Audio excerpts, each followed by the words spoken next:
السلام علیکم ورحمۃ اللہ وبرکاتہ۔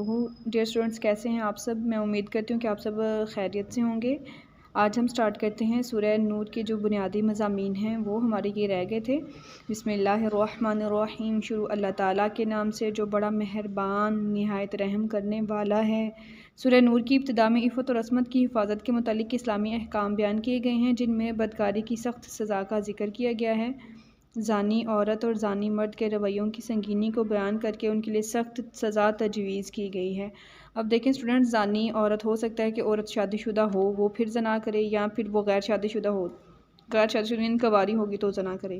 اس صورت میں کیا سزا ہوگی؟ اور اگر شادی شدہ مرد ہے یا پھر کنوارا مرد ہے، اس کے لیے ان دونوں کے لیے سزا الگ الگ ہے۔ جو شادی شدہ ہوں گے ان کے لیے تو رجم ہے نا، یعنی کہ انہیں پتھر مار مار کر مار دیا جائے گا، اور جو غیر شادی شدہ ہیں تو ان کو 100 کوڑے لگیں گے، ان کی یہ سزا ہے، ٹھیک ہے۔ اس طرح پاک باز عورت پر تہمت لگانے کی سزا بیان کی گئی ہے، یعنی اگر کسی پر کوئی بس تہمت لگا دیتا ہے اور تو اس کی کیا سزا ہے وہ بتائی گئی ہے۔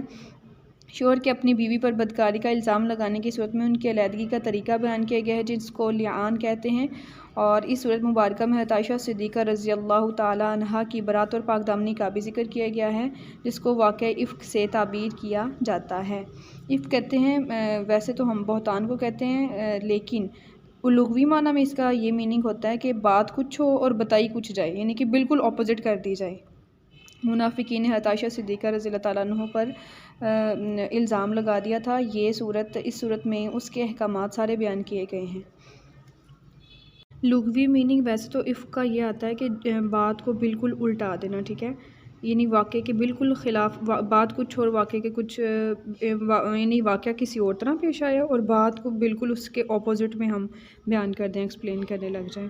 اس صورت میں معاشرتی آداب اور احکام بھی بیان کیے گئے ہیں کہ کسی کے گھر میں بغیر اجازت داخلے سے منع کیا گیا ہے، البتہ مسافر خانے اور سرائے وغیرہ کو اس حکم سے مستثنیٰ قرار دیا گیا ہے۔ کسی کے گھر میں داخل ہونے سے پہلے سلام کرنے کا حکم دیا گیا ہے، اس کو بہترین دعا کہا گیا، یعنی ہم گھر میں انٹر ہونے لگے ہیں نا، اپنے میں یا کسی اور کے گھر میں، تو بہترین دعا سلام میں، لہذا سلام سے ابتدا کریں۔ نگاہیں نیچی رکھنے کا حکم دیا گیا ہے، کیونکہ اگر نگاہیں انسان کی ٹھیک ہے تو سارے معاملات ٹھیک رہیں گے، اگر نگاہیں خراب ہے تو ادھر سے پھر ہمارے دل میں یعنی برے خیالات پیدا ہوں گے، اور پھر ہو سکتا ہے وہ ہمارے عمل میں وہ چیزیں آ جائیں اگر ہم اپنی نظروں کو قابو میں نہیں رکھیں گے تو۔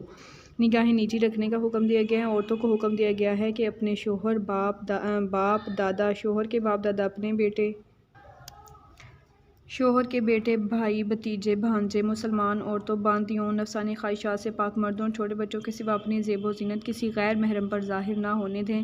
ایمان والوں کو مخاطب کرتے ہوئے ارشاد فرمایا گیا ہے کہ آرام کرنے کے 3 مخصوص اوقات ہیں، جب بھی ہم کسی کے روم میں انٹر ہوں تو پہلے ناک کریں، پھر انٹر ہوں، ادروائز انٹر نہ ہوں۔ ان 3 اوقات میں خاص کر یہ رول ضرور اپنائیں۔ ویسے تو ہمیں جب بھی کسی کے روم میں جانا چاہیے تو کوشش تو یہی کریں کہ اس میں آپ ناک کر کے جائیں، اور اگر ان 3 اوقات کے علاوہ میں بھی ہے نا تب بھی یہ رول ضرور اپنائیں، لیکن ان 3 اوقات میں تو اس کی پابندی ضرور کریں۔ 3 مخصوص اوقات یعنی فجر سے پہلے، ظہر سے پہلے اور عشاء کے بعد اہل خانہ کے پاس بغیر اجازت کے داخل نہیں ہونا چاہیے۔ مسلمانوں کو ارشاد فرمایا گیا ہے کہ اپنے غیر شادی شدہ مردوں، عورتوں، غلاموں اور باندیوں کا نکاح کر دیا کرو، یعنی کہ ٹائم پہ جلدی نکاح کر دیں تاکہ وہ برائی سے بچے رہیں۔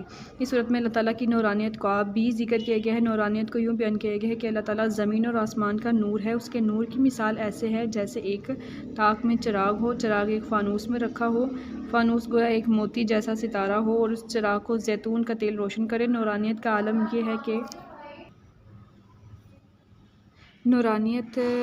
عالم یہ ہے کہ بغیر شعلے کے خود ہی روشن ہو جائے، یعنی نور ہی نور ہے۔ سورہ نور میں مسلمانوں اور کافروں کے اعمال کی مثال دی گئی ہے، اور یوں سمجھایا گیا کہ مسلمان اللہ تعالیٰ کے ذکر سے غافل نہیں ہوتے اور قیامت کے دن کا خوف رکھتے ہیں، انہیں ان کے اعمال کا پورا بدلہ دیا جائے گا، جبکہ کافروں کے اعمال گویا سیراب ہوں کہ دور سے محسوس ہوتا ہے، یعنی دھوکہ، دور سے محسوس ہوتا ہے کہ پانی ہے مگر قریب جانے پر کچھ نظر نہیں آتا۔ سورہ نور میں مومنین اور منافقین کے طرز عمل کا بھی ذکر کیا گیا ہے۔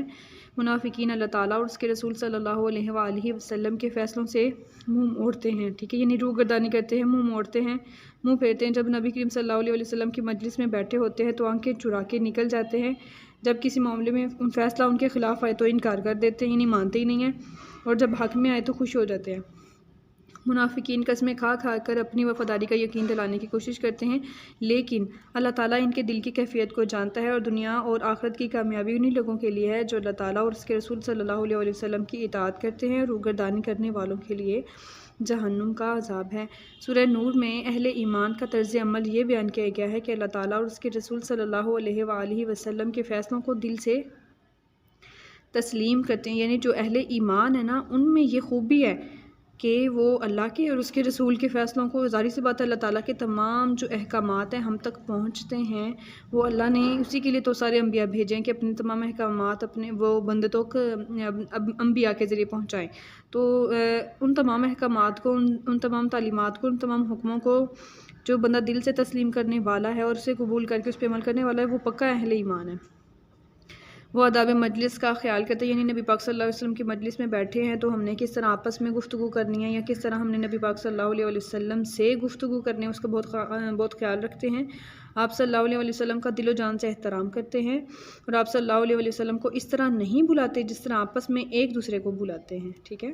الحمدللہ رب العالمین، یہ ہمارا جو ہے ٹاپک جو بنیادی مضامین کا تھا سورہ نور کا، وہ ہو گیا کمپلیٹ۔ آپ کوشش کریے گا اسے اچھے طریقے سے یاد کریں، اور آگے بھی ضرور شیئر کریے گا۔ جزاک اللہ خیرا کثیرا۔